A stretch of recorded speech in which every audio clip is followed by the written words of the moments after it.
NCR के साथ ही उत्तर और पूर्वी भारत के कई हिस्सों में ठंड का प्रकोप जारी है। बुधवार सुबह से एनसीआर के लोगों का सामना घने कोहरे से भी हुआ।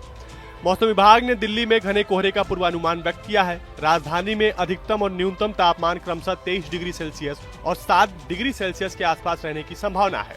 वहीं कश्मीर के कुछ हिस्सों में न्यूनतम तापमान जमाव बिंदु से कई डिग्री सेल्सियस नीचे चला गया है। वहीं झारखंड के कांके में न्यूनतम तापमान 2.5 डिग्री सेल्सियस दर्ज किया गया है। श्रीनगर में ठंड के कारण शहर के कई हिस्सों और घाटी में कुछ जगहों पर पानी सप्लाई के लिए पाइपलाइन जम गई है। दिल्ली एनसीआर में एक तरफ जहां ठंड बढ़ रहा है तो वहीं दूसरी तरफ प्रदूषण से हवा जहरीली होती जा रही है। ग्रेफ 4 के नियम लागू कर दिए गए हैं। मौसम विभाग की माने तो न्यूनतम तापमान के साथ ही अधिकतम तापमान में भी गिरावट दर्ज की जाएगी। मौसम विभाग का कहना है कि 19 से 22 दिसंबर तक घना कोहरा एनसीआर में छाने की संभावना जताई गई है। कोल्ड वेव की वजह से न्यूनतम तापमान के साथ साथ अब अधिकतम तापमान में भी गिरावट दर्ज की जाएगी। मौसम विभाग का कहना है कि एक कमजोर पश्चिम विक्षोभ के प्रभाव से न्यूनतम तापमान में और गिरावट आने की संभावना है।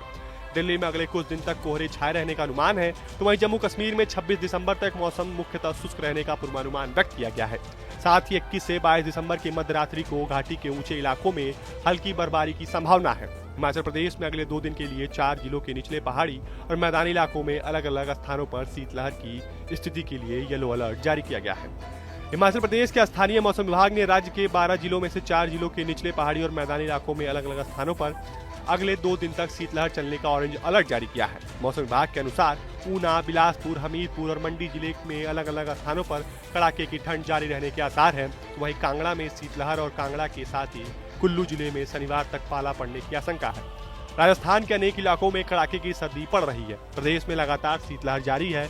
जयपुर मौसम केंद्र के अनुसार बीते 24 घंटे में राज्य के मौसम आमतौर पर शुष्क रहा। इस दौरान कहीं कहीं शीतलहर से अति शीतलहर दर्ज की गई। पूर्वी राजस्थान में कहीं कहीं कोहरा भी छाया रहा। इस दौरान सबसे न्यूनतम तापमान सीकर के फतेहपुर में 0.1 डिग्री सेल्सियस दर्ज किया गया। इसके अलावा सांगरी में 1.9 डिग्री सेल्सियस, करौली में 3.4 डिग्री और पिलानी में 4.1 डिग्री और बीकानेर में 5.0 डिग्री सेल्सियस दर्ज किया गया। प्रदेश में शीतलहर और कहीं कहीं अति शीतलहर का दौर 4-5 दिन तक जारी रहने का अनुमान है। महाराष्ट्र के कई हिस्से शीतलहर की चपेट में है और राज्य में कई स्थानों पर न्यूनतम तापमान गिरकर 1 अंक तक पहुंच गया है। पुणे के बारामती में न्यूनतम तापमान 7.8 डिग्री सेल्सियस रहा, जबकि पुणे और नासिक जिले में 8 डिग्री सेल्सियस दर्ज किया गया। वही बात करें तमिलनाडु के, तो तमिलनाडु के तटीय जिले में भारी बारिश होने की आशंका जताई गई है। मौसम को देखते हुए मछुआरों को समुद्र में जाने से बचने की सलाह दी गई है। मौसम विभाग से मिली जानकारी के अनुसार बंगाल की खाड़ी के दक्षिण पूर्व में बना कम दबाव का क्षेत्र अगले 2 दिन में और अधिक स्पष्ट हो सकता है। यह पश्चिम उत्तर पश्चिम दिशा में तमिलनाडु तट की ओर टकरा सकता है और इस वजह से बारिश हो सकती है। आपको हमारा वीडियो कैसा लगा हमें कमेंट बॉक्स में जरूर बताएं।